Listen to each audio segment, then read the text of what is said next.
श्री सीताराम। शिखावस्थी के चैनल में आप सभी का स्वागत है। मैं हूं शिखावस्थी। आज हम सभी लोग वैशाख मास महात्म के 29वें अध्याय को सुनेंगे।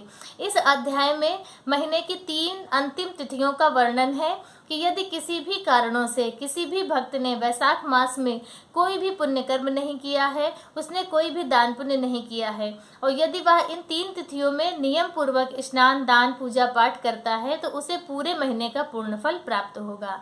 तो चलिए वीडियो की शुरुआत करते हैं, अध्याय को प्रारंभ करते हैं।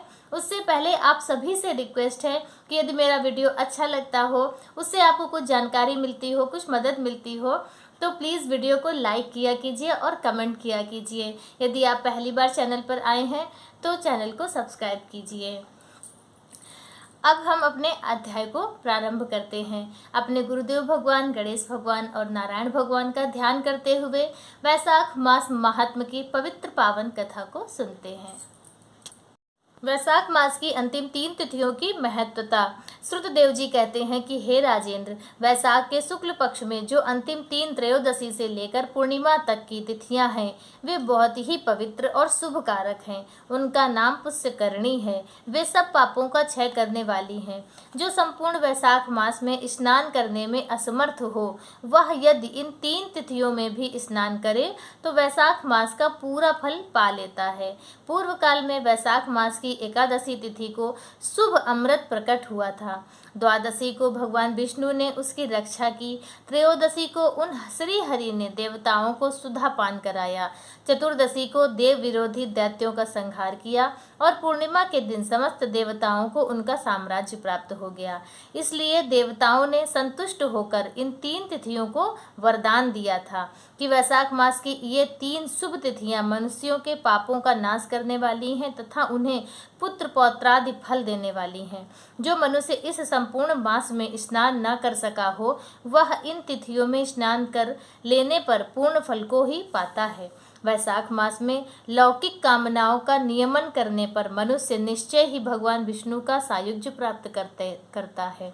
महीने भर नियम निभाने में असमर्थ मानव यदि उक्त 3 दिन भी कामनाओं का संयम कर सके तो उतने से ही पूर्ण फल को पाकर भगवान विष्णु के धाम में आनंद का अनुभव करता है।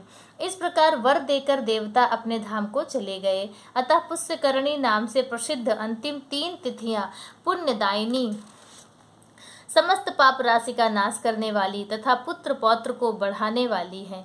जो वैशाख मास में अंतिम 3 दिन गीता का पाठ करता है, उसे प्रतिदिन अश्वमेघ यज्ञ करने का पुण्य फल प्राप्त होता है। जो उक्त 3 दिन भगवान विष्णु का सहस्त्र नाम का पाठ करता है, उसके पुण्य फल का वर्णन करने में इस भूलोक तथा स्वर्गलोक में कोई समर्थ नहीं है। पूर्णिमा को सहस्त्र नामों के द्वारा भगवान मधुसूदन को दूध से नहलाकर मनुष्य पापहीन वैकुंठ धाम में जाता है। वैशाख मास में प्रतिदिन भागवत के आधे या 24 श्लोक का पाठ करने वाला मनुष्य ब्रह्म भाव को प्राप्त होता है। वह जल से कमल के पत्ते की भांति कभी पापों से लिप्त नहीं होता है। उक्त 3 दिनों के सेवन से कितने ही मनुष्यों ने देवत्व प्राप्त कर लिया, कितने ही सिद्ध हो गए और कितनों ने ब्रह्मत्व पा लिया। ब्रह्म ज्ञान से मुक्ति होती है। अथवा प्रयाग में मृत्यु होने से या वैशाख मास में नियम पूर्वक प्रातःकाल जल में स्नान करने से मोक्ष की प्राप्ति होती है। इसलिए वैशाख के अंतिम 3 दिनों में स्नान, दान और भगवत पूजन आदि अवश्य करना चाहिए। वैशाख मास के उत्तम महात्म का पूरा वर्णन रोग शोक से रहित जगदीश्वर भगवान नारायण के सिवा दूसरा कौन कर सकता है। तुम भी वैशाख मास में दान और उत्तम कर्म का अनुष्ठान करो। इससे निश्चय ही तुम्हें भोग और मोक्ष की प्राप्ति होगी। इस प्रकार मिथिलापति जनक को उपदेश देकर श्रुतदेव जी ने उनकी अनुमति ले वहां से जाने का विचार किया।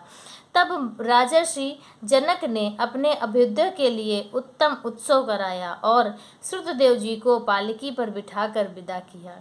वस्त्र, आभूषण, गौ, भूमि, तिल और सुवर्ण आदि से उनकी पूजा और वंदना करके राजा ने उनकी परिक्रमा की। तत्पश्चात उनसे विदा हो महातेजस्वी एवं परम यशस्वी श्रुतदेव जी संतुष्ट हो प्रसन्नता पूर्वक वहां से अपने स्थान को गए। राजा ने वैशाख धर्म का पालन करके मोक्ष प्राप्त किया।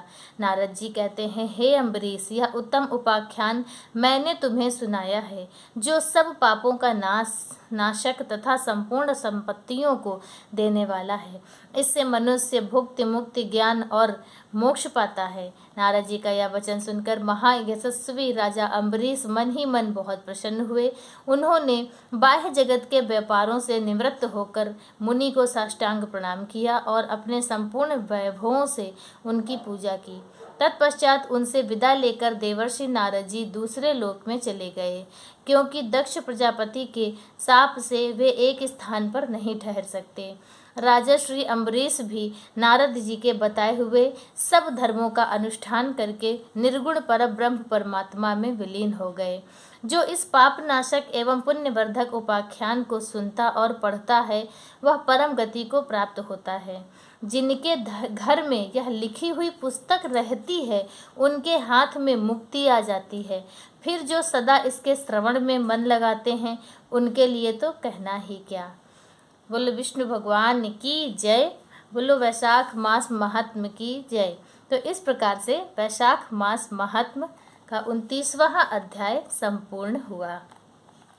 तो आप सभी ने सुना कि यह कितनी पवित्र पावन कथा है और यह 3 तिथियां, इन 3 तिथियों का कितना ज़्यादा महत्व है।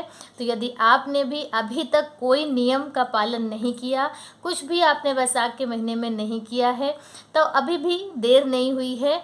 आप आज से ही यह नियम अपना लें। सुबह ब्रह्म मुहूर्त में स्नान करें, भगवान श्री हरि नारायण की पूजा अर्चना करें, उनका नाम जाप करें और वैशाख मास महात्म की कथा जरूर सुने और जलदान जरूर करें। आज का वीडियो बस इतना ही। मिलते हैं दूसरे वीडियो में किसी दूसरी जानकारी के साथ। तब तक के लिए श्री सीताराम।